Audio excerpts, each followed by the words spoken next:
Chapter 26 is called Behind the Vines. The explorer passed Max to Lila, one hand under the boy's head. Stay here with him. We'll be quick. No, said Lila. Whatever it is you're planning, I need to know. She rearranged Max in her arms, clumsy with love, cradling him to her. Come on. The explorer opened his mouth as if to argue, then met Lila's eyes and shut it again. He turned to the wall of green foliage. It goes further back than you think, he said. Come, push away the vines. Quick. Fred shoved aside a great armful of the lianas, some browned with age, some thick as Fred's wrist. The vines looked too closely woven to have grown that way. Up close, it was clear that they had been draped from something. They fell, uniform, in an impenetrable curtain. Did this grow here, or did you plant it? Panted Fred as he pulled up at the vines. It felt like trying to climb through a hedge. I planted it, wove it, pruned it. It is worth having a secret space. The explorer pushed past Fred, pulling out his machete. He hacked through the foliage, almost through. He widened a space and held back the vines for Lila. She shifted Max so the boy's head rested on her shoulder and stepped through. Fred heard her gasp. He pushed aside the final layer of tendrils and creepers. Con followed. He stopped short. The vines fell from the roof of a large three-sided stone room. It was built of similar stone to their sleeping room, but with its ceiling almost intact. It was as high as a cathedral, and it smelled of moss and quiet growing things. The walls were covered in vines, and something had made a nest in the far corner, a ball of grass and feathers.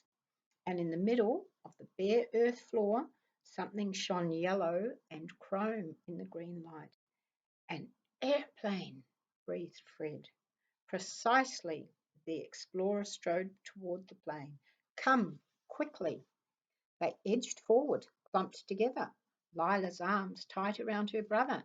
Here she is, the explorer thumped the side of the plane. It was small, with just two seats set one behind the other. But you said it burned, said Fred.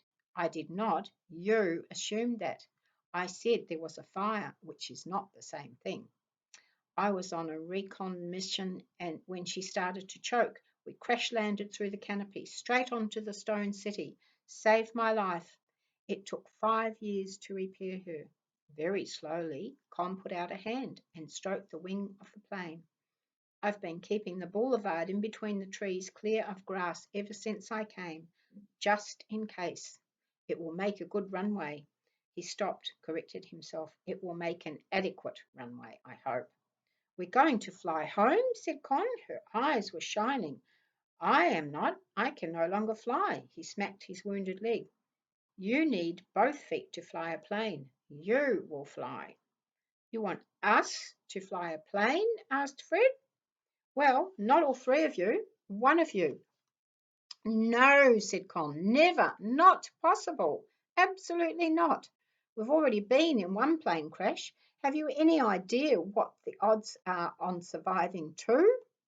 What else are you planning to do? Con looked at Max. She looked at the plane. It's much simpler to fly than you think, said the explorer. Max gave a groan and struggled in Lila's arms.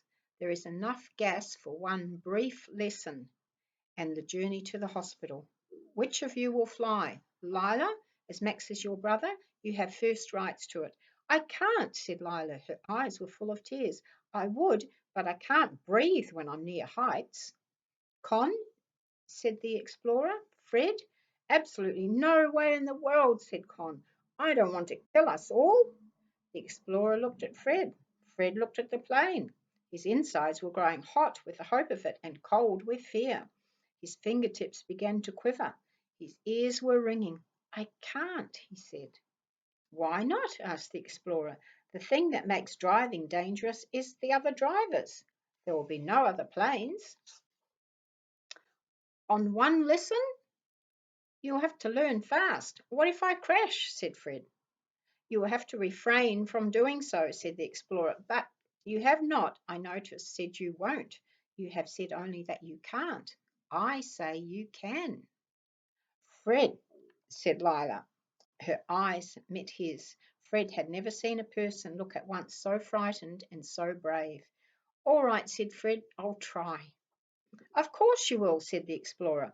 Lila and I will make Max comfortable. I'll return in an hour. I expect you to be waiting here. The explorer held out his arms to take Max, but Lila clutched him closer to her chest. I'm coming with you, said Con. I could be useful.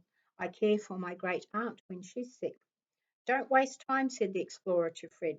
Climb into the front seat and get a feel for the controls, but don't press the black button. That's the starter.